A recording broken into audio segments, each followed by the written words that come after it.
replay là et ça semblait marcher. Du coup, je ne sais pas quoi faire parce que je suis connectée à ma connexion, je peux pas faire mieux.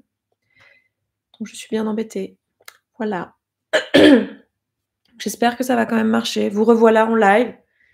Je propose qu'on fasse comme ça. N'hésitez pas à pardon, à faire baisser votre résolution pour que ce soit adapté à votre débit à vous, parce qu'il y a moi qui envoie le débit, mais il y a vous qui devez le recevoir. Donc voilà, en espérant que ce soit OK. Je peux pas faire mieux, hein, je suis sur ma connexion, donc voilà. J'ai mes tricots qui sont là, dans le champ. Je vais peut-être tricoter avec vous. Ça, c'est le pull gilet que je me suis fait cet été. Tac. J'aurais pu porter ça ce soir, mais c'est pas ça que je porte. Touc. Tada. Si vous me suivez sur comment dire, sur Telegram, je vous l'avais montré parce que je vous ai parlé de mes vacances et je vous ai dit un peu ce que j'y ai fait. Et là, je suis en train de me tricoter une écharpe. Qu'est-ce que c'est long. Qu'est-ce que c'est long. Bon, comment vous allez? On en était là et j'étais en train de vous dire que j'étais là normalement pour à peu près 1 heure. Donc jusqu'à 21h, je m'étais dit 21h, peut-être que là je vais déborder un peu du coup vu qu'on a eu du mal à se connecter. Et puis j'avais surtout envie de connecter avec vous, de papoter. On peut se poser des questions autour de vos vies. Si je peux vous aider sur des sujets, j'avais pensé à des sujets autour de l'amour de soi, l'estime de soi.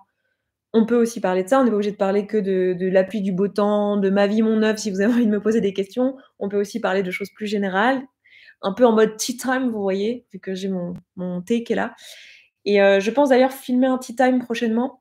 On fera un thème et on choisira le thème et tout sur soit sur Insta, soit sur Telegram. Donc n'hésitez pas à me suivre là-bas. Et je me suis remise à TikTok aussi récemment, donc si vous voulez me suivre un peu, n'hésitez pas à aller là-bas. Voilà. J'adorerais apprendre à tricoter.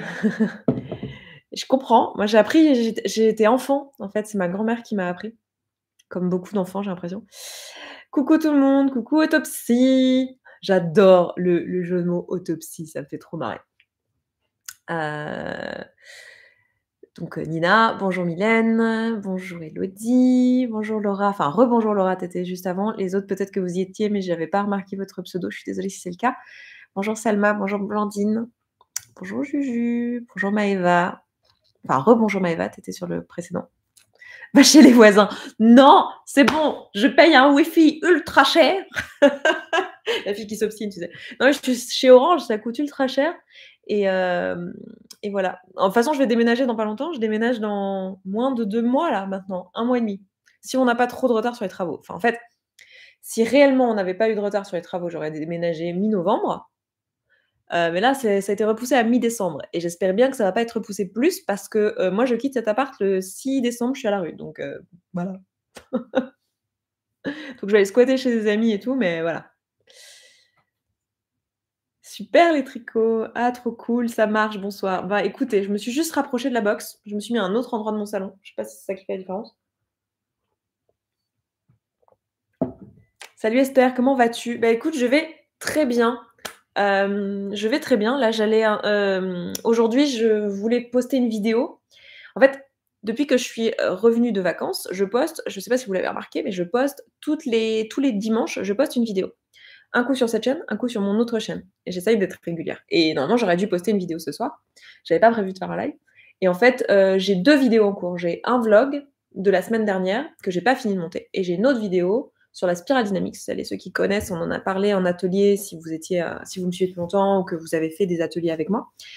Et c'est une vidéo qui est très très longue à monter et où je vais devoir refilmer des plans et tout. Donc en fait, ni l'une ni l'autre ne sont prêtes et je voulais pas ne pas poster. Donc je me suis dit, qu'est-ce qui serait le plus juste? Et je me suis dit, oh, un live! Je me suis dit, soit j'annonce que je peux pas poster et c'est pas grave, mais j'avais pas envie. Et je me suis dit, tu sais quoi? Je vais faire un live et ça va être trop cool. Du coup, je vais super bien parce que faire des contenus, ça me fait du bien. C'est incroyable comment ça me fait du bien. Juste, j'en fais pas du tout autant que ce que je faisais avant parce que j'ai pas envie de me cramer. Mais ça me fait trop du bien. Donc merci d'avoir posé la question, je vais super bien. Le retard dans les travaux, c'est la base. Ouais, mais ça, tu vois, meuf, ils tablent vachement là-dessus. Parce qu'en fait, les gars, enfin, en fait, ça m'énerve, tu vois. Genre, oui, ok, il peut y avoir du retard parce qu'en fait, il y a beaucoup de cœurs de métier qui doivent se coordonner, tu vois, entre l'archi, entre la commande je sais pas, du sol, puis l'isolation, puis l'électricien qui doit venir, puis après le carreleur, puis après, enfin, évidemment, il y a beaucoup de coordination à faire, donc ça peut prendre du retard, mais j'ai surtout l'impression qu'ils surfent beaucoup sur le fait que tout le monde sait que ça va prendre du retard, du coup, c'est OK de prendre du retard et moi je suis: «Ah bah non, en fait!» Tu vois? C'est hyper énervant. Donc bon, parce qu'en attendant, moi, ça me coûte des loyers, tu vois? Mais ça, c'est tout le monde, hein, tous ceux à qui c'est arrivé, je pense que ça ira, quoi. Tu fais quoi comme travaux? Bah, écoute, j'ai acheté un studio qui fait 20 m², enfin maintenant plus que 18,5 parce que j'ai fait de l'isolation. Et donc c'est une grande hauteur sous plafond et donc on est en train de enfin on a tout refait, l'isolation et tout ça. On a cassé les murs qu'il y avait, qui étaient cassables. On a récupéré le maximum de surface, le maximum de hauteur sous plafond et il y a une salle de bain, séparée, salle de bain toilette et donc les travaux consistent à tout aménager en mode, petits espaces optimisés dans Paris quoi, tu vois? Donc mezzanine, je fais aussi une plateforme, je fais aussi une cuisine et la salle de bain, j'y mets une baignoire malgré le petit espace, mais j'y tiens et j'ai fait installer un vrai toilette parce qu'il y avait un sani-broyeur et si vous êtes propriétaire, vous savez que les sani-broyeurs, on n'aime pas. Même si vous êtes locataire, à vrai dire. Super le live, je me mets en action, super livre, j'ai tout lu et je mets en action les outils. Trop bien! Bravo! Tu pas si jamais tu as besoin d'aide, hein, à te faire suivre par un thérapeute. Ça peut être moi, ça peut être quelqu'un d'autre, mais de pas rester bloqué sur les outils. Si vous voyez que vous avancez pas, n'hésitez pas à vous faire aider, hein. Je sais qu'il y en a beaucoup qui ont du mal. Et ce dont elle parle, c'est le livre. Attendez, je vais au moins vous le montrer. Il est là! C'est mon livre! C'est mon livre! C'est mon livre! Je suis trop contente! Ça s'appelle Maigrir à tout prix. J'avais tout essayé, sauf de m'aimer. Et c'est un bouquin où, en fait, je vous parle à la fois de mon histoire personnelle dans le premier chapitre. Dans le deuxième, je vous parle de tout ce qu'on sait sur, enfin tout ce qu'on sait, je l'ai résumé, hein, évidemment et je l'ai vulgarisé, mais tout ce qu'on sait sur, l'obésité, le surpoids, les troubles du comportement alimentaire, le lien avec les traumas, comment on a essayé de le résoudre jusqu'à maintenant, pourquoi ça marche pas, pourquoi les gens reprennent du poids, enfin tous ces trucs-là et chapitre 3 et 4, qu'est-ce qu'on fait avec ça? Ce que moi j'en comprends, les outils que j'ai développés avec le temps, qui me sont, issus de formations que j'ai pu faire, mais que j'ai beaucoup, beaucoup modifié avec le temps. En fait, ça ressemble plus du tout à ce qu'on m'a enseigné quand j'ai appris au départ, parce que je les ai enfin remaniés au fur et à mesure des années. Et vous êtes guidé en fait tout du long pour faire les outils au fur et à mesure. Voilà, il y a des choses qui peuvent pas se faire sans l'aide d'un thérapeute, mais il y a quand même beaucoup de choses qui peuvent se faire en autonomie, et c'est un peu ça l'idée en fait, de vous permettre de faire le maximum tout seul. Donc c'est trop cool. Rebonsoir, bonsoir Marion. Notification Insta, vue vite vite sur le live, trop bien. Est-ce que tu as des conseils d'ajustement à faire quotidien pour mieux gérer son TDAH? J'ai été diagnostiquée il y a pas longtemps. J'ai l'impression que le sport aide un peu. Bah, alors ça va être propre à chacun pour le sport. Ça dépend déjà si tu es plutôt inattentif ou plutôt hyperactif et c'est vrai que le sport, ça a quand même un comment dire? Pour bénéfice de réguler, en fait, de réguler ton énergie. Donc tu vas être fatigué le soir, ça va, voilà, ça va aussi permettre d'avoir de la dopamine, des endorphines, donc c'est plutôt intéressant quand on a des troubles comme ça liés, à la dopamine comme le TDAH. Donc ça m'étonne pas que ça puisse t'aider, mais ça se peut que ça ne t'aide pas toi, autre personne, si tu regardes ce live et que tu es aussi, atteint d'un TDAH, peut-être que ça peut ne pas te parler. Oh, vous me voyez? Vous voyez le replay de moi-même dans mes propres lunettes. Waouh! C'est Inception le truc. Pardon, voilà, TDAH. Je m'émerveille de pas grand-chose. Les conseils que je pourrais donner pour le quotidien. Écoute, je pense qu'il faudrait vraiment que je fasse des séries de vidéos là-dessus, de petites choses. Il faudrait que j'y réfléchisse, en fait, et que je me pose et que j'écrive des choses qui ont pu m'aider. Moi, c'est de noter, de faire des listes, en fait, de pas compter sur ma tête. En fait, je ne compte pas sur ma tête pour se rappeler des trucs. Je mets dans mon agenda, j'ai des rappels, j'ai des notes sur chaque personne de mon entourage qui me sont très chères et très proches pour ne pas oublier des dates, pour ne pas oublier des choses importantes sur leur vie. Genre mes meilleurs amis, j'ai le nom de leurs frères et sœurs, leur lieu de naissance, toutes les informations que je sais que mon cerveau va faire bzzz comme ça. Les conseils que je vous donne en plus là, ils peuvent être utiles pour des personnes qui n'ont pas spécialement un TDAH aussi, hein. C'est juste que le TDAH c'est exacerbé et que ça finit par être handicapant. Mais ce que je vous dis là, c'est tous des petits outils, des petites astuces que j'ai développées avec le temps qui permettent de canaliser son énergie et son attention et qui peuvent être utiles à des personnes qui n'ont pas de TDAH, hein, parce que juste, on a beaucoup de choses à faire dans la vie, qu'on vit dans une période, où, on demande beaucoup, où tout le monde a beaucoup de charge mentale, TDAH ou pas. Donc donc n'hésitez pas à prendre les conseils aussi, même si vous n'avez pas de TDAH. Mais moi, ça m'a beaucoup aidé. Noter, carnet, notes, agenda et ne pas compter sur ma tête, en fait. Et après, me faire aider aussi de mes proches. Genre leur dire, alors me faire aider, genre, je veux pas être dépendante de mes proches, hein, c'est pas ça dont je parle, mais leur dire, en fait, les trucs qui peuvent m'aider. Genre, par exemple, moi, mes copines, elles savent que si j'ai pas écouté les vocaux, que j'ai pas lu mes messages, pendant, plusieurs jours, bah, elles peuvent me relancer, en fait. C'est que c'est parti dans ma pile, que j'ai mon attention qui est partie aux oubliettes. Enfin, je veux dire, c'est pas normal. Si j'ai pas lu ou si j'ai pas répondu, pour mes amies les plus proches, elles le savent, c'est que, et je vais avoir plutôt de la gratitude si elle me le rappelle.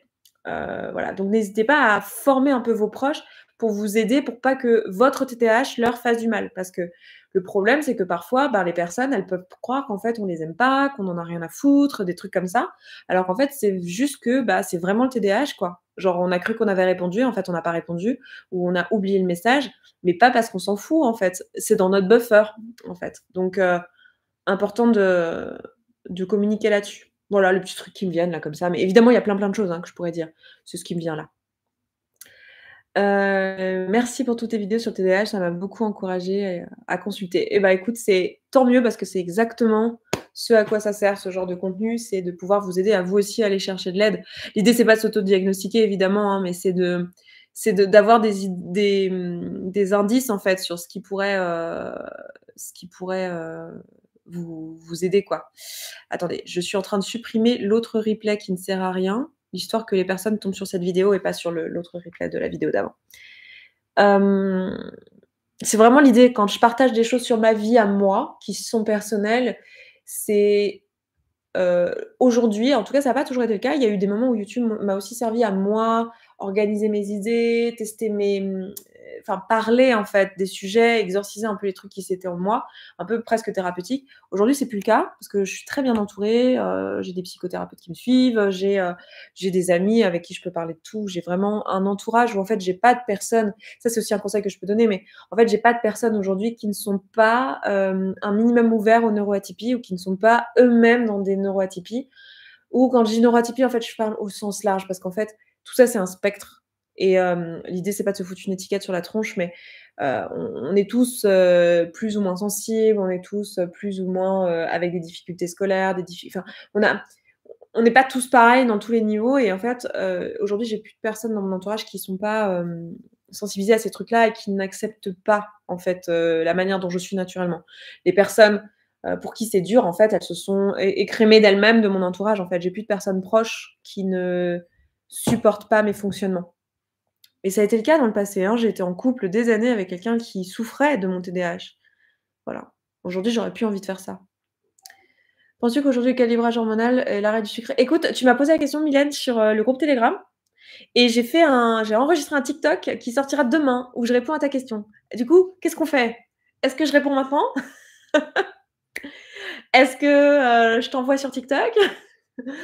Voilà. Je pense que c'est toi parce que ça a été formulé exactement de la même manière, la question. Donc je pense que c'était toi, mais sur Telegram, tu as un pseudo, enfin, tu as un pseudo avec des numéros. Coucou tout le monde. Mince, ça bug. Oh, ça bug chez moi aussi. Oh non, non, pitié. Pitié, non. Salut, petit message pour te dire que bravo pour ton livre, j'ai pas encore fini, mais je trouve vraiment intéressant. Écoute, merci à toi et merci à tous d'ailleurs d'avoir, acheté le livre, l'avoir précommandé, de l'avoir acheté en vrai. Vous pouvez toujours l'acheter évidemment, il est disponible au format, numérique aussi si vous aimez lire, sur Kindle ou quoi. Et je voulais vous dire merci parce qu'en fait, il a fait un super bon démarrage et ça a permis que je sois en train de l'enregistrer pour Audible. Et je sais qu'il y en a beaucoup, je voulais vous tenir au courant de ça, il y en a beaucoup qui veulent l'avoir sur Audible. Donc je suis en train de l'enregistrer là en ce moment. Si vous me suivez sur les réseaux sociaux, sur Telegram ou sur Insta, j'avais mis en story donc vous savez. Mais je suis en train de l'enregistrer. Là, je suis en studio en ce moment. D'ailleurs, je continue demain matin. Demain matin, j'enregistre et vendredi aussi, j'enregistre pour Audible. Donc, je suis en train de vous le lire, voilà, actuellement. Donc, je me réimprègne du texte là dans les jours qui sont en train de passer. Donc, c'est trop cool. Super, j'attends TikTok, OK. Ça fait du bien de te voir. Bah, écoute, moi aussi, merci Virginie. Je suis dans le cas de reprise de poids après de super résultats avec tes méthodes, outils et je suis en train de câliner mon corps par plein de méthodes différentes et c'est agréable. Beh, oui. Mais tu sais, en fait, ce chemin, c'est vraiment un parcours et ça, je crois que ça transparaît vraiment dans le livre et c'est le truc que j'ai réussi à faire transparaître et c'était vraiment ça me tenait à cœur, mais c'est qu'en fait, tout ce que moi je vous propose, souvent, c'est juste quelque chose sur votre chemin, en fait. Ça fait pas tout. C'est un truc d'ailleurs que je vais bien développer je fais une masterclass le 1er, en fait, le 1er novembre. Donc si vous regardez ça avant, là on est le 29, vous êtes en live, mais ceux qui regarderont le replay, bah, n'hésitez pas à vous inscrire. C'est une masterclass qui est gratuite. Je fais ça, ça va durer 1 h 30. C'est pour ça que je le fais en masterclass / webinaire parce qu'en fait, c'est trop long pour le faire genre en vidéo et tout. Alors même si là, je suis en train de monter des vidéos qui sont plus longues que ça. Bref, je teste différents formats à vrai dire et aussi je pensais que ça serait un moyen d'avoir, un endroit où vous envoyer gratuitement pour aller un peu plus en profondeur sur ces sujets, si vous le souhaitez. Parce qu'évidemment, j'ai un programme en ligne avec 6 heures de vidéo, mais c'est une certaine somme. Enfin, c'est pas non plus mirobolant, mais c'est une somme. Là, au moins, ça permettait d'avoir un point d'entrée qui soit gratuit. Donc voilà, on va dire plein de choses. Alors évidemment, c'est pas applicable en l'état, c'est pas des outils et tout. C'est surtout pour de comprendre en fait pourquoi vous avez des compulsions alimentaires et d'où ça vient. Et notamment cette notion de, en fait, en fonction de là où vous en êtes, et c'est un peu ce que je te répondrai demain, Mylène, sur TikTok, tu verras. Mais en fonction d'où vous en êtes, en fait, on va pas conseiller les mêmes choses. En fait, ça va dépendre de là où vous en êtes. Il y a des moments où il faut privilégier la santé physique, il y a des moments où il faut privilégier la santé mentale. Faut être attentif à qu'est-ce qu'on met en place, quels sont les effets sur le long terme, sur votre corps, mais aussi sur votre émotionnel. Donc, c'est tout un travail. C'est d'où l'intérêt de l'accompagnement. Moi, c'est pour ça qu'aujourd'hui, je fais principalement de la consultation en individuel, en fait. Vous avez d'ailleurs, je sais pas si je le mets ici dans mes barres d'infos, tiens, je vais vérifier. Vous avez en barre d'infos les liens d'ailleurs si vous voulez prendre rendez-vous avec moi. Je travaille évidemment sur ces sujets de l'alimentation, mais pas que. Si vous voulez faire de la consultation, de la thérapie. Après, je pense que vous savez, hein, mais je suis inscrite. Je reprendrai en replay parce que je reçois de la famille. C'est parfait. C'est pour ça que je mets un replay. Mais par contre, pour avoir le replay, il faudra être inscrite. Je le dis pour celles qui regardent ça. Vous pourrez le regarder en replay, il sera dispo et tout. Comment s'inscrire à la masterclass gratuite? J'ai mis le lien dans la barre d'infos normalement du live. Je peux aussi vous le remettre dans le. Je vérifie que j'ai toujours. Je l'ai aussi. Je peux aussi vous le remettre dans le. Comment dire? Dans le chat. Je peux faire ça. Hop, parce que c'est vrai que sur mon site, il n'est pas directement accessible. Il faut avoir le petit lien parce que c'est pas dans les petits mots du site. Donc tiens, je te mets là. Hop, je le remets dans le live si vous voulez, dans le chat.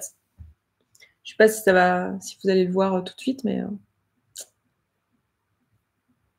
est-ce qu'on peut te poser des questions concernant le TDAH ou bien ce n'est pas le sujet ce soir? Alors, ce soir, vous pouvez me poser des questions sur tout. Là, j'ai répondu sur des trucs qui étaient en lien avec mon boulot, mais je suis pas forcément là pour parler du livre ou. Enfin voilà, même si ça me fait plaisir, évidemment. Évidemment, ça me fait plaisir de parler de mon livre. Mais je suis là vraiment pour connecter avec vous. Donc, on peut se parler de questions un peu genre en mode tea time si vous avez des situations de votre quotidien, vous voulez des conseils, ou je peux vous parler en tant qu'Esther, je peux vous parler en tant que coach, vous mettre les deux. Je peux aussi répondre à des questions que vous avez sur ma vie, voilà, mon appart, les machins, les trucs. Et puis moi, je trierai s'il y a des trucs avec lesquels je suis pas à l'aise. Enfin, vous inquiétez pas, je sais mettre mes limites et ne pas répondre si je trouve que c'est trop intrusif. Et je vous le dirai avec bienveillance, il n'y a pas de souci. C'est normal d'être curieux, quoi. N'hésitez pas, je suis là vraiment pour connecter avec vous parce que ça fait des mois et des mois que je faisais plus de contenu et je me suis sentie loin et voilà, et j'avais envie de connecter un peu. Donc tu peux y aller. Mon mec me donne de l'amour en faisant à manger, entre autres. C'est dur pour lui. Mais c'est vrai que dans notre culture, enfin dans beaucoup de cultures, mais dans notre culture en particulier, la France a quand même une réputation au niveau de la nourriture, on va pas se mentir. Internationale, on a une réputation. Il y a un vrai truc autour du fait de se donner de l'amour par la nourriture. Et du coup, c'est intéressant parce que ça demande de se poser la question à quel moment de ma vie j'ai envie que ça passe par la nourriture et à quel moment de ma vie j'ai pas envie. en fait? Et aussi, qu'est-ce que je peux proposer d'autre comme façon de se donner de l'amour? Voilà. Donc ça demande d'explorer un peu, d'être un peu curieux et tout. Donc c'est assez chouette. Prévois-tu de faire une dédicace à Paris pour ton livre? Pour l'instant, je l'ai pas prévu, parce qu'en fait, en plus là, je peux pas y réfléchir maintenant parce que, à partir de novembre, en fait, les librairies rechignent un peu à faire, des dédicaces parce qu'il y a les trucs de Noël qui se mettent en place et tout. Donc de toute façon, ce sera pas avant, janvier-février si je refais une dédicace et pourquoi pas? Ça dépend de la demande, en fait. On va être tout à fait honnête, ça dépend surtout de votre demande parce que moi, ça me dérangerait pas du tout, au contraire, mais voilà. Bonjour Jocelyn. Bonsoir Esther. Les pilotes talk étaient excellents. Bientôt une reprise. Alors non, je vais pas reprendre, mais merci pour ton compliment sur le fait que c'était excellent. Je suis contente que ça. Franchement, je suis contente que ça existe et je suis contente d'avoir pu faire ce projet. Je compte pas refaire des pilotes talk parce que, en tout cas sur la sexualité, parce que je les ai déjà fait quoi, en fait. Et voilà, j'ai pas particulièrement envie. Enfin, pour moi, refaire toutes les thématiques, ça serait juste faire moins bien une chose qui a déjà été bien faite une première fois, à mon sens. Enfin, bien faite, évidemment, on peut toujours améliorer, hein, c'est pas le sujet, mais genre refaire la même chose une deuxième fois, non.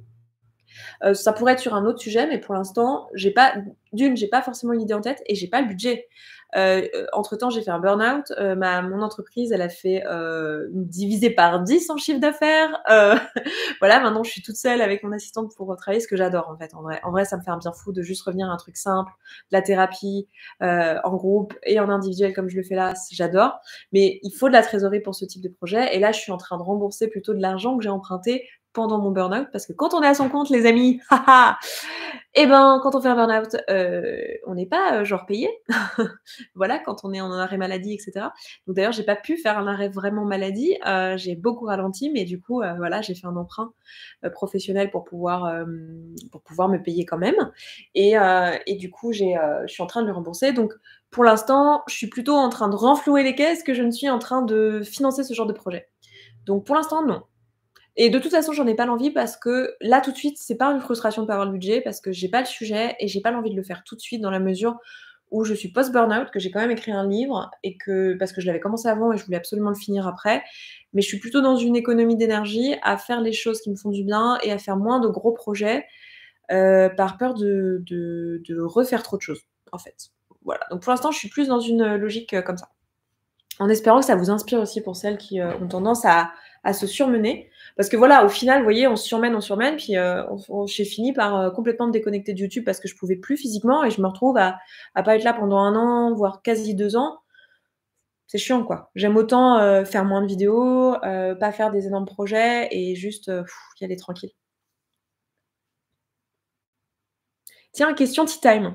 Je me trouve trop sérieuse dans ma vie, genre je ris peu et tout, et assez grave, donc du coup tu te sens comme une personnalité un peu grave. Et ça me pèse de pas retrouver l'insouciance. Des tips. Ah, super intéressant ça. Ça, c'est super intéressant, je trouve. Enfin, tout est intéressant, tout m'intéresse de toute façon. Moi, je m'intéresse à tout, donc c'est un peu chiant. Et quand je dis c'est super intéressant, des fois les gens ils disent ah du coup ça veut dire que mon truc à moi il est pas intéressant. Non, t'inquiète. Donne-moi un truc intellectuellement stimulant, je suis sûre que ça va m'intéresser. La question de l'insouciance, la gravité. C'est marrant parce qu'on en parlait avec mon copain cet après-midi, on a passé 2 heures au téléphone à parler. On n'avait pas du tout prévu, on était ensemble ce matin.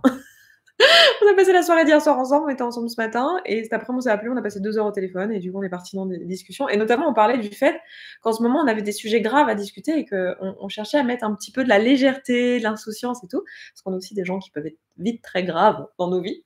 Donc c'est marrant que tu m'amènes ça parce que ça fait écho avec la conversation de cet après-midi. Et hem Et on en parlait aussi, avec, la semaine dernière, j'étais en formation, dernier week-end de formation de thérapeute IFS et on parlait de ça, du fait, notamment, il y avait des parents qui disaient que le fait d'avoir des enfants, ça les ramenait à des trucs d'insouciance de eux, leur propre enfance. Donc un type, ça peut être de faire des enfants, mais c'est peut-être pas c'est peut-être pas le tips le plus rapide, tu vois? Donc on va petit tips, faites des enfants comme ça vous garderez votre insouciance. Hem Et encore, ça fait aussi de la gravité à d'autres endroits. Mais il y a un truc un peu comme ça avec les enfants, c'est vrai. Le côté, très, spontané, très, qui te ramène sur des trucs très ancrés du quotidien de la vie, tu vois? Très dans l'instant présent, très dans la joie et cetera. moi, le conseil du coup qui me vient et le tips qui me viendrait en tant que coach thérapeute, j'aurais envie de te dire d'aller chercher un peu la connexion à toi, à tes enfants intérieurs. Ça, c'est vraiment la thérapeute IFS qui parle. Je suis désolée pour ça, mais j'ai forcément mes biais. Mais qui va te dire d'aller chercher un petit peu les endroits de toi où en fait il y avait de l'insouciance dans le passé et les parts de toi qui aujourd'hui jugent ça et qui l'empêchent l'accès, tu vois. Il est possible qu'aujourd'hui, tu aies des parts de toi qui soient pas mal dans le jugement de non, mais c'est ridicule, non, mais c'est stupide, non, mais c'est pas responsable, tu vois, des trucs comme ça. Et ces parts jugeantes-là, elles sont sûrement là pour t'aider à aller au boulot tous les jours, faire tes tâches d'adulte. Et c'est très bien qu'elles soient là, tu vois. Mais il y a des moments où il faut laisser la place, où ça peut être pas mal, si tu recherches ça, si tu manques de ça, de laisser de la place aux parts un peu plus insouciantes et aller te connecter à des trucs, voilà, ça peut être des chansons, à travers les chansons, à travers le dessin, à travers des choses créatives. Généralement, ça aide parce que c'est quand on était enfant, c'était un âge où les âges en fait, où on essayait de stimuler notre créativité. Donc ça nous ramène souvent dans des trucs un peu en enfance, d'aller patouiller dans les couleurs, les danses, la musique, tout ça. Donc ça peut être certains tips ou juste toi de t'y connecter, de te dire ok, qu'est-ce que j'aimais faire quand j'avais 10 piges en fait. Et qu'est-ce qui me plaît, qu'est-ce qui me relie, qu'est-ce qui m'amuse en fait, qu'est-ce que je trouve drôle, qu'est-ce qui me détend, qu'est-ce qui me met en joie et de peut-être te connecter à ça. Si je t'avais en coaching, là, c'est ça que je te poserais comme question. Qu'est-ce qui te met en joie en fait? Qu'est-ce qui t'anime? Qu'est-ce que quand tu avais 10 ans, qu'est-ce qui te mettait dans des fous rires pas possibles? Voilà. Et je partirais de ça, je tirerais le fil à partir de là pour essayer de retrouver du coup comment me remettre un peu d'insouciance et de légèreté dans le quotidien. Désolée, je bois de l'eau chaude, alors ça va me enfin, on est tous comme ça, non? Genre, quand tu bois de l'eau chaude, ça pèse sur l'estomac. Mmh, j'en profite de ce live pour te remercier pour tes vidéos qui m'ont permis des déclics. Aujourd'hui, je suis bien dans ma tête et dans mon corps, en master de psycho. C'est toi qui m'as donné le goût pour la psycho, merci. Je t'en prie, merci beaucoup. Merci de me le dire, en fait. Et c'est ce que je vous disais à la dédicace pour celle que j'ai vue là-bas. Le fait de se voir, le fait de le dire, là, on est en live, tu vois, j'ai un sentiment de on est là. Je sais que tu es derrière ton écran, tu vois, en même temps que moi. Il y a un truc un peu réel parce que pour moi, c'est difficile de me rendre compte. Je me rends bien compte qu'il y a des personnes qui regardent, hein, évidemment, mais c'est difficile de le mesurer et en fait, et mesurer l'impact. Donc ça me fait toujours plaisir quand vous me dites l'impact que ça a eu sur vos vies. Une vidéo update sur la gestion de sa propre entreprise avec toutes ses péripéties. Bah, écoute, pourquoi pas? Pour l'instant, j'ai pas eu l'élan de le faire, mais c'est dans ma liste de trucs que j'ai envie de faire à un moment donné. Comment prendre confiance, pour, Maui qui dit: «Comment prendre confiance dans sa relation amoureuse et ne pas s'inventer de faux problèmes comme pour saboter?» Grande question. Alors, c'est pas tant que c'est une grande question, enfin, c'est une grande question, mais c'est surtout qu'elle est vague. C'est-à-dire qu'en fait, là, prendre confiance dans sa relation humaine et pas s'inventer des faux problèmes, en fait, il faudrait savoir de quel problème on parle et qu'est-ce qu'il y a derrière? Parce que si tu t'inventes des trucs alors que c'est pas vrai, c'est-à-dire que tu projettes certainement, du coup, ça veut dire que tu projettes des choses sur les comportements de ton partenaire, par exemple, si c'est de ça dont on parle, c'est que ça doit certainement te renvoyer à des comportements d'adultes que tu as vus étant enfant. Donc il y a certainement des choses, des traumas ou des relations précédentes, pas forcément pendant l'enfance, mais des choses que tu as imprégnées dans les comportements des autres, dans l'interprétation du comportement des autres. Donc c'est pas des faux problèmes, c'est des problèmes qui existent, juste ils sont pas là dans cette relation-là, tu vois? Tu vois ce que je veux dire? C'est peut-être pas ton partenaire actuel, mais c'est des trucs par contre qui ont vraiment existé et qui méritent ton attention et qu'il faut aller voir. Enfin, qu'il faut aller voir. Si tu as envie évidemment et si tu as envie d'aller mieux sur ces sujets-là et que tes relations d'aujourd'hui soient plus fluides et plus saines. Donc c'est pas des faux problèmes, tu vois? Parce que dire faux problème, ça voudrait dire que tu dénigres un petit peu les parts de toi qui souffrent vraiment de ces trucs. Parce que si tu me l'amènes, c'est qu'il y a un truc, tu vois? Réel que tu vis. Donc j'aurais déjà, premier truc que j'ai envie de te dire, de relégitimer un peu tes émotions là, parce qu'il se passe des trucs qui visiblement sont réels. Et puis après, d'aller regarder effectivement où ça se situe et où ça se situe pas. Et peut-être que ça se situe pas dans ta relation actuelle, amoureuse. Voilà. Mais c'est vague comme question là. Il faudrait que, si tu as la possibilité, prends une séance de thérapie, tu vois. Et on en parle. Et on discute. Et on détricote. Est-ce que tu vas faire des dédicaces est-ce que tu vas faire des dédicaces à Paris pour ton livre? Alors j'en ai déjà fait une et j'ai répondu tout à l'heure, mais tu devais pas être là. Que peut-être je pourrais en faire une autre, mais que je peux pas y réfléchir avant janvier-février parce que en fait là maintenant à partir de novembre, en fait, les librairies ne font plus tellement de dédicaces parce qu'il y a Noël qui arrive et ils sont dans d'autres bails, tu vois. C'est pas la période des dédicaces, on va dire.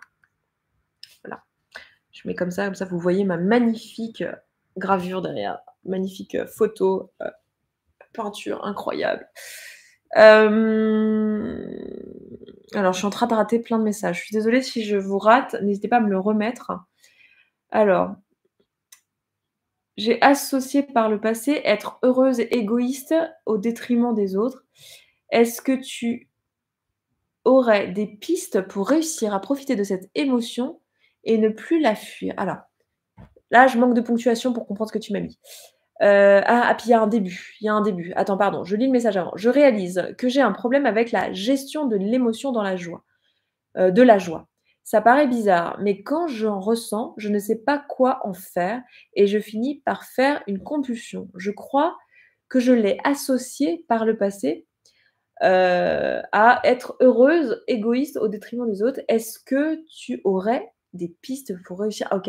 Donc si je comprends bien, tu es en train de me dire quand tu ressens de la joie ou du bonheur, tu te dis: «OK, c'est égoïste, parce qu'il y a d'autres gens qui sont pas heureux et dans le bonheur comme moi. Je devrais pas me sentir comme ça». C'est ça? Juste pour être sûre que j'ai bien compris, parce que c'est à l'écrit, il y a pas trop de ponctuation et en plus tu es limitée par le nombre de caractères, donc bref, on essaie de se comprendre. Dis-moi si c'est ça. Je sais qu'il y a un peu de décalage entre toi et moi. Est-ce que c'est bien ça? Après, il y a Virginie qui dit, «J'ai déjà une fille, mais justement maintenant, les conséquences de mes actes sont plus importants pour moi. Pas perdre ma maison, mon job, là où avant, ça touchait que moi». Oui et ça je comprends. C'est sûr que ça apporte d'autres responsabilités. Mais ça doit certainement ramener aussi un peu d'insouciance dans le quotidien. Hem, Où en es-tu de ta relation à la nourriture et ton poids aujourd'hui? Ouh! Longue question! Ça c'est l'objet d'une vidéo, je pense que je vais faire à un moment donné sur l'autre chaîne. Comment je peux résumer ça? Écoute, c'est vraiment chouette en ce moment et alors je suis en train de faire des choses, avec mon endocrinologue. On est en train de bref, on fera un podcast, elle et moi, à un moment donné parce qu'il y a plein de belles choses. Elle est en train de lire mon livre, enfin, bref, c'est une endocrinologue qui fait partie du GROS, l'association, GROS, G-R-O-S, le groupe de réflexion autour de l'obésité et du surpoids et on a fait plein de travail ensemble. J'ai aussi travaillé, avec d'autres professionnels, ces dernières années. Hem, Aïe, je viens de me faire mal aux dents. Aïe, aïe. Attends. Et j'ai une relation apaisée aujourd'hui avec le poids et la nourriture et il s'est passé des trucs assez intéressants. C'est que c'était déjà le cas, il y a, 3 ans, je dirais, même avant en fait, pour moi ça s'est vraiment apaisé en 2016-2017 et c'est stable depuis 2018 et après, j'ai fait des jeûnes, des trucs comme ça, qui ont fait que mon poids a fluctué et mon émotionnel était relativement stable. Alors il y a eu des moments, un peu moins, mais j'ai surtout eu un gros truc dans ma vie qui est donc ce burn-out et cette période de rupture avec mon ex-compagnon où j'ai pris une dizaine de kilos. Alors au début, d'abord 7 et après je me suis stabilisée, j'ai reperdu un petit peu et puis j'en ai repris 5. Donc en fait, en tout, pendant toute cette période-là, avec le burn-out, machin, j'ai pris une dizaine de kilos que j'ai pas totalement reperdu, mais pas très loin. Là, aujourd'hui, il me reste 3-4 kilos. Que j'essaye pas particulièrement de reperdre, mais qui descendent tout seuls parce qu'en fait, l'émotionnel s'est stabilisé, parce que, le sport a pu reprendre, parce que le burn-out est parti, parce que, je reprends doucement, je fais pas du tout le même rythme sportif que ce que j'avais avant, parce que, le travail ça a repris, pareil donc je bouge plus, voilà, enfin la vie quoi. Hem Et elle m'a beaucoup aidée. Donc voilà, pour résumer, actuellement, ça va bien et ça va bien, en fait, depuis que ce travail il a été fait. C'est juste que c'est un chemin, en fait et qu'il faut réajuster. C'est le truc, dont on se parlera de ça dans la masterclass vraiment beaucoup, mais en fait, ce qu'il faut comprendre, c'est que l'alimentation, enfin, vos comportements de manière générale, donc les comportements alimentaires inclus, mais je parle aussi pour les autres là qui sont pas concernés par l'alimentation et qui écoutent ce live ou le replay. En fait, vos comportements répondent à, un ensemble de besoins. Votre boulot, il répond à votre besoin de sécurité financière et matérielle probablement, mais certainement pas que. Peut-être que ça sert à d'autres choses dans votre vie. Peut-être que vous faites un boulot, vous avez une super équipe avec qui vous entendez bien et ça remplit votre besoin de connexion, d'appartenance, de lien social. Peut-être que vous, non pas du tout. Vous faites un boulot solitaire, mais par contre vous faites un boulot où il y a, beaucoup de présence intellectuelle, ça a beaucoup de sens pour vous, ça nourrit une de vos valeurs propres qui est apprendre, qui fait partie de vos valeurs, numéro 1, tu vois? Ou top 3 et du coup, bah, vous, ça nourrit ça, donc c'est la quête de sens.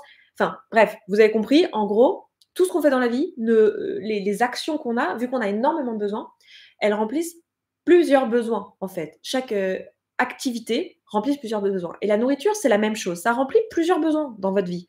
Vous nourrir votre corps, mais aussi la connexion, la culture, peut-être aussi la sécurité émotionnelle, le fait qu'il y ait des rituels, des heures de repas fixes, des types d'aliments que vous mangez tout le temps, mais pas forcément, je parle même pas des aliments doudous, hein, je parle même pas de la compulsion pour se faire du bien parce qu'aujourd'hui on a passé une sale journée. Je parle même de la nourriture dans son ensemble. S'il n'y a pas votre petit déjeuner habituel, ben ça va créer un peu d'anxiété de ah merde tiens je peux pas prendre mon petit déj parce qu'il manque il y a plus de lait ou il y a plus de des céréales que j'aime bien. Enfin vous voyez. En fait la nourriture a plusieurs rôles. Et ce qu'il faut comprendre, c'est que dans votre vie, comme vos besoins ils évoluent, bah voilà, moi mes besoins ils ont évolué ces dernières années. Au niveau de mon boulot, j'avais plus exactement envie des mêmes choses. Dans le couple, bah il y a plein de choses qui ont changé. Voilà, dans mon rapport à moi aussi, je vous en parlerai, mais au niveau du polyamour, et cetera, il y a des choses qui ont changé. Bon, bah, mes besoins ont changé, donc si je change pas mes comportements, bah, je ne réponds pas à ces nouveaux besoins. Vous voyez ce que je veux dire? Et donc l'erreur qu'on fait souvent, c'est qu'en fait, on va faire un coaching à un moment donné, mais moi je l'ai faite aussi cette erreur et je l'ai apprise à mes dépens, mais on va faire un coaching à un moment donné, on va changer des choses dans nos comportements, puis on va dire: «Bon, bah, voilà, maintenant je suis calée» et on croit qu'il va falloir garder ça pour le reste de notre vie et c'est bon. Mais en réalité, dans notre vie, on évolue. Et c'est pas que le coaching n'a pas marché pour nous, c'est juste il nous a permis à un moment donné de trouver des réponses à nos besoins de l'instant où on en était. Mais en fait, 1 an après, on n'en est pas au même endroit. Et du coup, l'idée, et c'est pour ça que moi, c'est ce que j'essaye de faire depuis le début en coaching, et c'est ce que je fais aussi dans le bouquin, avec les outils, l'idée, c'est de s'autonomiser sur le fait de, si mes circonstances changent, eh ben, je suis en capacité, sans que j'ai tout le temps un coach avec moi pour m'aider à le faire, ou un thérapeute, si on parle des thérapeutes type TCC qui travaillent sur les comportements, donc thérapie cognitivo-comportementale, donc thérapie courte, l'idée, c'est de m'autonomiser avec des outils pour pouvoir moi-même, quand mes circonstances changent, changer mes comportements. Et donc, moi, c'est ce qui m'est arrivé, en fait. J'ai eu, pour la première fois depuis que j'avais fait ce travail, un gros accident de vie, un gros changement de vie. Et du coup, c'était hyper intéressant. Et c'est pour ça qu'il faudra que je vous fasse une vidéo là-dessus parce que, en fait, tout ce qui me convenait avant ne me convenait plus parce que mon quotidien était remanié, en fait. Donc, il a fallu que je trouve un nouvel équilibre. Et avec ce post-burnout et le boulot qui change, l'équipe qui change, la façon dont je délivre mon coaching qui change, le fait d'aller vers plus de thérapie, et cetera, et cetera. Voilà. C'était une longue réponse quand même. Je vais essayer de lire les autres questions. Aurais-tu des... attends, il y a Elodie qui me dit « Oui, désolée, quand j'ai fait le choix pour moi, j'ai pas pensé qu'il me rendrait heureuse. Ma mère m'a amené beaucoup à culpabiliser. J'ai l'impression de refouler cette émotion. » Ouais, ok, donc c'était bien ce que j'avais compris. Du coup, je te réponds, Elodie, puisque j'ai commencé la réponse tout à l'heure. Donc, sur cette question de comment faire quand, en fait, on se rend compte que quand nous, on a la joie. Tiens, il y a un pote qui est là en ce moment chez moi, il est en train de rentrer. Vous allez entendre la porte, c'est normal, il y a quelqu'un dans l'entrée. Coucou, je suis encore en live. Je termine mon live tranquille. T'inquiète. Qu'est-ce que je disais? Ouais, donc ce truc de avoir cette émotion de bonheur et de joie et de culpabiliser en se disant si moi je suis heureux, je devrais pas trop l'exprimer parce que ou je devrais pas le ressentir parce qu'il y a des gens dans le monde qui vont mal ou mes potes vont pas tous très bien, j'ai pas le droit d'être fière, heureux, etc. Qu'est-ce que je pourrais te donner pour te guider là-dessus? Déjà, j'aurais envie de te dire, je sais pas si ça peut t'aider, mais que c'est quelque chose qui t'appartient pas. Dans le sens où, pour moi, là, ce que tu es en train de décrire, c'est quelque chose d'appris, c'est quelque chose de culturel, en particulier chez les femmes, mais chez les hommes aussi, dans notre culture à nous, il y a vraiment ce truc du sacrifice, tu sais, de socialement, on devrait surtout être très discret, comment dire, faire passer les autres avant nous, enfin, tout devient très truc d'égoïste, en fait. Enfin, on se juge égoïste très, très vite. Vous voyez ce que je veux dire? Donc déjà, je sais pas si ça peut t'aider, mais de commencer par te dire qu'il y a une bonne partie de ça qui est culturelle et qui t'appartient pas personnellement. Donc ça veut aussi dire que si tu le laisses partir, au moins en partie, tu vas pas laisser ton identité ou qui tu es partir si tu y es attaché, tu vois. Donc ça, c'est peut-être un truc qui peut t'aider. Et ensuite, je pense que quelque chose que tu peux faire qui peut t'aider sur ça, c'est de prendre la dernière situation où ça t'est arrivé, qui est assez frais dans ta tête, et je te dirais de faire un flot de pensée dessus. Alors, si vous me suivez depuis longtemps, vous savez que je suis la mère flot de pensée. Flot de pensée. Donc l'idée, c'est tu te poses une question à toi-même et tu laisses dérouler, donc soit sur ton clavier, soit dans ton carnet, comme tu veux, ce qui est le plus pratique pour toi, on s'en fout, c'est pas important. Tout ce qui te vient en réponse à cette question. Et ça peut être, par exemple, dans ton cas, une question que je serais curieuse de te poser, pour que tu te la poses à toi-même, c'est, qu'est-ce qui se passerait si je m'autorisais à ressentir la joie? Qu'est-ce que ça voudrait dire de moi? Tu vois? Mets-toi ces 2 questions, donne-toi un petit chrono 10 minutes et laisse couler. Laisse ton cerveau sortir un peu tout ce qu'il a à sortir sur le papier. Alors, tu vas sûrement t'auto-juger en le faisant, tu vas dire: «Ah mais non, je peux pas penser ça, oh là là» et tu vas vouloir te corriger. Laisse couler, ne te corrige pas et t'en fais pas, tu vas mettre tout et son contraire sur ce papier, tu vas dire des choses que tu croiras plus dans 5 minutes, c'est pas grave. Laisse-le couler, tu vois? Et vois ce qui en ressort déjà et tu vas voir peut-être que tu vas reconnaître des besoins, des peurs, des trucs que tu vas pouvoir un peu aller creuser en thérapie après avec ta thérapeute ou ton thérapeute. Voilà, une petite chose que je peux te dire là comme ça. Maëva qui me dit: «Quel est ton avis sur l'instinct, le ressenti quand il s'agit de prendre des décisions?» Ah, c'est intéressant ça. Je dis ça à chaque fois, je dis à chaque fois, chaque question est super intéressante. Hem, Qu'est-ce que je pense de l'instinct? Bonne question. Alors déjà, on met pas tous la même chose derrière ce mot, instinct. Est-ce que tu parles alors, je reste encore un petit quart d'heure, les amis, hein, je vous le dis, j'ai commencé un peu en retard, donc ça fait 40 minutes qu'on est là, je vais essayer de m'arrêter à l'écart. Qu'est-ce que je pense à ça? En fait, ça dépend de ce qu'on veut dire par là. On n'est pas tous d'accord. Moi, j'ai l'impression que beaucoup de personnes, quand elles parlent de l'instinct, elles parlent de l'émotionnel, du gut feeling, vous savez, le truc genre, j'ai un truc dans le bide qui me dit: «Ça, c'est la bonne décision». D'autres personnes appellent ça l'intuition, donc c'est un autre mot. Hem, alors, du coup, je vais te décortiquer ce que moi je répondrais à chacune de ces choses. Prendre des décisions juste à l'émotionnel, à ce qui te depuis une place de peur, c'est pas quelque chose que j'aurais tendance à vouloir pour moi. Voilà. Je dis pas que toi, tu dois pas le faire, mais j'ai tendance à me dire: «J'ai envie dans ma vie de prendre des décisions plutôt d'un endroit de désir que d'un endroit de peur». Ce qui est pas facile à faire, hein, genre de c'est pas parce que j'ai envie de faire ça que j'y arrive tout le temps, hein. Il y a plein de moments où je prends des décisions parce que j'ai la trouille, hein, d'accord? Mais disons que je trouve que c'est une bonne dans mes valeurs en tout cas, c'est une bonne façon de m'assurer que je ne suis pas en train de prendre des décisions juste parce que j'ai des traumas et que je suis en train de rejouer mes trucs, quoi. Vous voyez? Donc, dans ce sens-là, je vais pas forcément recommander, si tu es dans la même idée que moi, de prendre des décisions du coup à l'émotionnel à ce moment-là, dans l'espèce d'instinct. Parce que tu peux avoir un instinct de défense qui est plus à propos de tes traumas et de tes peurs, qui parle plus de tes peurs, qu'il ne parle de tes désirs, tu vois? Donc j'aurais tendance à dire dans ce cas, vaut mieux repousser la décision et juste t'assurer que sur cette décision-là, tu vas la bosser en thérapie et t'assurer que voilà, désolée, je vais vous recommander plein de fois d'aller voir votre thérapeute. Si je dois résumer ce live, allez voir votre thérapeute. Non, en vrai, je prêche pour ma paroisse, hein, je suis désolée, c'est une expression évidemment, ce n'est pas une religion, hein, la thérapie. Voilà. Mais voilà. Du coup, j'aurais tendance à dire dans ce cas-là, non, pas tellement suivre son instinct. Par contre, si c'est une question d'intuition, une question, là, moi, ce que je vais placer derrière l'intuition, c'est, en fait, je me connais bien, ça fait un petit moment que je suis sur cette terre, ça fait un petit moment que je suis sur cette terre avec moi-même, tu vois? Genre, 20 ans au moins pour la plupart d'entre vous, je pense. Pour la plupart, vous avez 20 ans et plus, voire 30, 40, 50 ans, 60 ans que je suis sur cette terre, même plus.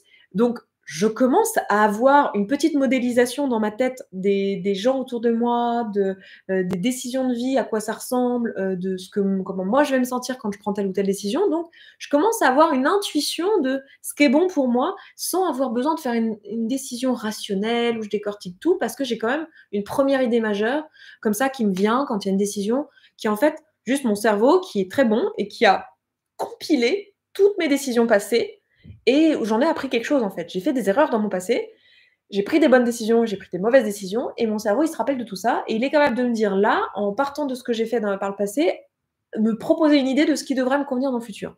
Sachant que le truc est que c'est pas parce que ça nous a convenu dans le futur que ça nous conviendra dans le passé, mais disons que le cerveau fait ça déjà et ça c'est plus moi j'appelle ça plus l'intuition, tu vois? Une espèce de sensation que de clarté, de me dire: «Non mais ça je le sens pas, je sais que ça va pas me convenir. En fait maintenant je me connais, ça c'est pas pour moi». Je te donne un truc tout bête, il y a pas très longtemps, j'ai une intuition comme ça. J'ai quelqu'un que j'aime énormément, avec qui j'ai beaucoup travaillé. On a fait plein de choses ensemble dans le boulot. On a fait des trucs, des événements, des coachings, des machins, enfin trop bien et en fait, il était question de peut-être s'associer pour faire un projet et en fait, je suis pas quelqu'un j'ai eu ce sentiment, tu vois, c'est une intuition de: «Non, en fait, ça me va pas de m'associer dans une entreprise et d'être 2 dans l'entreprise et de m'associer avec une amie». Je parle d'une amie, hein, peut-être avec quelqu'un d'autre, je sais pas. Mais là, en tout cas, j'ai eu tu vois, ça, c'était pas de la peur. Parce qu'en fait, Je sais que je peux avoir peur, de travailler en équipe et cetera, parce que TDAH, parce que plein de trucs. Mais là, je sais que en fait, non, c'est juste moi qui me connais. Je sais que je peux être directive, que je peux être, quelqu'un qui a besoin de maîtriser la direction, surtout à la tête d'une entreprise où il y a des valeurs à défendre et que par le passé, c'est un peu un truc qui m'a posé problème de en fait, j'ai perdu un peu le contrôle parce que moi-même, j'ai trop délégué, j'ai délégué des trucs qu'il ne fallait pas déléguer, surtout, j'ai pas bien délégué parce que j'étais en train d'apprendre, ce qui est normal, donc j'ai appris. Et justement, j'ai appris que en fait, il ne faut pas que je délègue la partie vision, valeurs, et cetera, parce que c'est trop important pour moi dans ce projet-là. Donc les trucs dont on parlait, c'est des trucs en lien avec le métier que je fais ici sur ces réseaux. C'est des choses qui me tiennent trop à cœur. Je sais qu'il y a d'autres sujets, par exemple, si je montais un restaurant avec quelqu'un, je pourrais être associée parce que moi, j'y mets pas des valeurs autres que justement connecter avec les autres, permettre aux autres de manger un super bon repas et d'être dans la connexion. Donc, ça a du sens pour moi dans ce genre de décision de décider avec quelqu'un et de se mettre d'accord. Par contre, dans ce que je fais là, j'ai mon idée très précise de ce que je veux. Et du coup, j'ai eu l'intuition que non, fallait pas que je m'associe. Mais tu vois, j'ai pas tellement. Là, je suis en train de te faire le raisonnement derrière, mais en fait, j'ai pas tellement eu besoin de faire un raisonnement rationnel. En fait, je savais à l'intuition que ça serait pas pour moi. Donc, tu vois la nuance? C'est pas d'une place de peur, c'est plus une place de connaissance et d'ancrage, de dire non, en fait, je me connais assez pour savoir que ça, c'est pas un projet qui va me convenir. Tu vois? Ce que je te répondrais. Et l'instinct, pour moi, il y a pas mal de ça quand on dit instinct, souvent on parle: j'ai un mauvais pressentiment, je sens que ça, j'ai un instinct que ça va pas me convenir ou je sens que ça va me convenir». Moi, je te dirais souvent, regarde si c'est de la peur et donc c'est tes traumas ou est-ce que c'est, de la juste de la connaissance de toi, en fait, qui t'amène ça. Manon qui dit: «Oh, ça tombe à pic! Je me suis rendu compte la semaine dernière que j'ai gardé des fonctionnements anciens et que j'ai remis à jour, mais difficile de savoir ce qui me convient maintenant». D'où l'importance de se faire accompagner. Ça, pour le coup, c'est quelque chose que tu peux faire en coaching, tu vois? Aller chercher sur les comportements, qu'est-ce qui peut te plaire et tout. Il y aura une pub, non, bah, non, non, on va pas faire une pub, non, ça va pas. Oh, c'est quoi cette histoire? Depuis quand il y a des pubs en live? Et il y avait le YouTube qui me disait: «Attention, dans 1 minute, vous allez avoir une publicité qui va se lancer». Bah non, non, non, j'ai pas envie que vous vous retrouviez face à une publicité. Moi, je suis la nana qui paye YouTube Red, hein, parce que j'ai pas envie d'avoir de publicité. Je préfère donner de l'argent à la plateforme qui redistribuera à mes créateurs préférés plutôt que d'avoir, de la publicité. Nous sommes dans une impermanence constante. Exactement. Trop plaisir ce live surprise, je ne savais pas, ha. Bah, moi non plus écoute, parce que comme je disais en début de live, alors je sais pas si je le disais dans celui-là ou dans le précédent, parce qu'on a essayé de faire un précédent live qui a foiré, parce que ma connexion n'allait pas, mais en fait, j'avais prévu de faire une vidéo aujourd'hui. J'ai 2 vidéos dans les bacs là, mais elles étaient toutes les 2 pas finies de monter et du coup, je me suis dit: «Tu sais quoi? Eh bah, tu vas faire un live». Voilà. Et ça me plaît, du coup.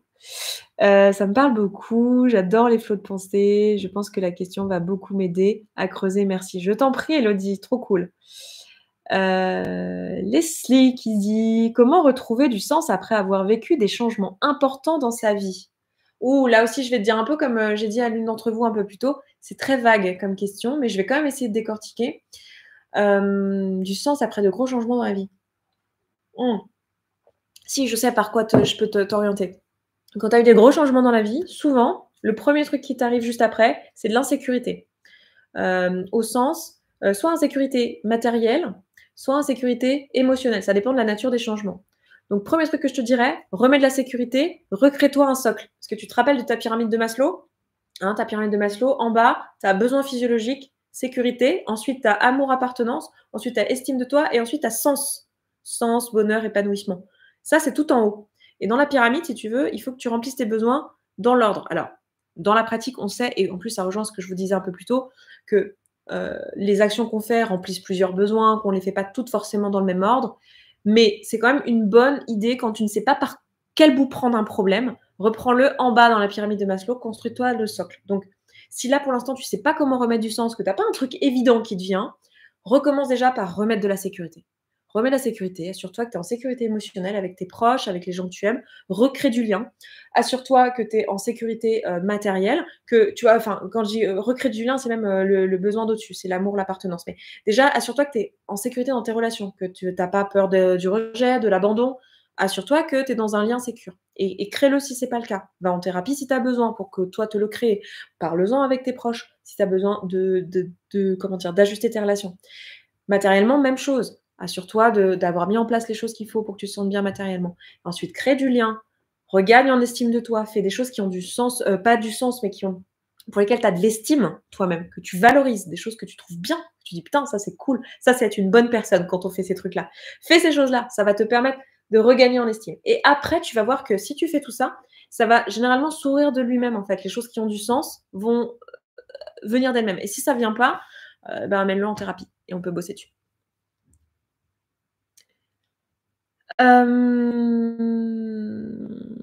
Coucou et il y a des lives truffés de pubs, c'est insupportable. Ouais, bah, écoute, moi je savais pas, il y a longtemps, il y avait pas de pub. Il y aura des pubs sur le replay, tu vois? Mais a priori, parce que je mets des pubs moi sur mes vidéos YouTube, elles sont monétisées. Alors c'est pas, hyper bien monétisé, hein, je sais pas combien je gagne, mais, pas beaucoup. Attends, je vais regarder. Ce mois-ci, combien j'ai gagné? 136 €. Bon, c'est pas rien. Ce mois-ci, j'ai gagné 136 €. Donc, tu vois, c'est pas énorme, mais ça permet de changer le matériel, ça permet, voilà. Et puis, après, il y en a beaucoup aussi qui ont YouTube Red, comme moi. Bonsoir, je sors d'une dépression. Comment réintégrer le travail en décembre? Je n'y ai pas été depuis février. Bon, déjà, assure-toi que tu es, en bonne santé mentale et que tu peux effectivement reprendre le travail. J'imagine que si tu as prévu de le reprendre, c'est que ton médecin qui te suit pour ta dépression t'a dit que tu étais, que tu allais mieux et que tu peux reprendre le travail. Assure-toi que c'est bien le cas. Vois avec ton médecin, parle-en avec lui, hein. Fais pas n'importe quoi avec tes traitements, comme si c'était ta santé physique, hein. Les gars, exactement la même chose. Bah, tu t'es fait opérer du genou, va pas au boulot trop tôt, en fait. Prends pas le métro, dans quand, il y a les heures de pointe et tu as le genou en vrac, tu vois? Attends d'aller mieux. Bah, c'est pareil pour la santé mentale. Hein, si tu as fait une dépression, assure-toi que tu vas vraiment mieux et que tu peux, voilà. Et quand je dis ça, je me parle à moi-même aussi, hein, parce que c'est exactement ce que je suis en train de faire. J'avais très envie de reprendre et ça, c'est un des trucs trop bien quand tu sors d'une période dépression, burn-out où il y a des symptômes en commun, notamment le fait de plus avoir envie de rien et que tu as re-envie, suis tes envies. Mais attention de pas vouloir: «Ah, j'ai envie de trucs, c'est trop bien, je vais tout faire» et d'en fait de t'épuiser. Donc, hem reprends le travail seulement si tu es en état de le reprendre. Voilà, ce que j'ai envie de te dire. Si je peux te dire un conseil, si je peux me permettre un conseil, tu me l'as demandé, mais bon, je sais pas trop si je peux me permettre un conseil, donc je te parle comme si je le dirais à une amie, en fait. Reprends le travail uniquement si tu es prête. Voilà et sinon, et ben, si tu es prête et qu'effectivement ton médecin t'a dit que tu pouvais reprendre, ben, écoute-toi, rassure tes parts intérieures quand tu auras des moments où tu auras peur que la dépression revienne. Voilà, prends soin de toi. Fais des petites choses qui t'ont fait du bien et qui t'ont mise en sécurité jusque-là. Coucou Esther, j'ai du mal à garder mes amitiés. Je finis toujours par m'éloigner et me sentir rejetée. J'ai été très déçue, mais aujourd'hui, il me manque cette amitié forte que j'idéalise sûrement. Ok. Et du coup, de quoi tu aurais besoin? Happy, très joli pseudo. De quoi tu aurais besoin? Et comment je peux t'aider aujourd'hui? Alors, le psychiatre est OK avec ça, avec le fait de reprendre. Ah, ah, tu peux te permettre. Je peux me permettre, pas vraiment en fait, tu sais? Financièrement enfin en fait, j'ai rendu le truc possible. J'en ai fait une priorité de m'obliger à prendre soin de moi. Parce qu'en fait, il y a aucun monde dans lequel tu peux te permettre. Toi, tu dis que je peux me permettre parce que tu imagines que ma situation est mieux que la tienne. On fait tous ça, hein. L'herbe est toujours meilleure ailleurs, hein, t'inquiète pas, hein. C'est pas un jugement du tout quand je dis ça. Mais en fait, la réalité, c'est que non, je peux pas me permettre, mais pas plus que n'importe qui. Et en fait, on est obligé à un moment donné de se faire passer en premier, de dire: «Attends, je m'en fous, le monde va continuer de tourner, là je me repose en fait. Je me repose, je reprends pas à 100 je dis non, je me mets en arrêt maladie si jamais, en fait ça va pas», tu vois? Et je peux être un peu, comment dire? Rentre dedans quand on parle de ce genre de sujet, mais parce qu'en fait, on est tellement dans une société où le hustle culture, tu vois, elle te pousse à bout qu'en fait, non meuf, ta santé mentale passe avant tout.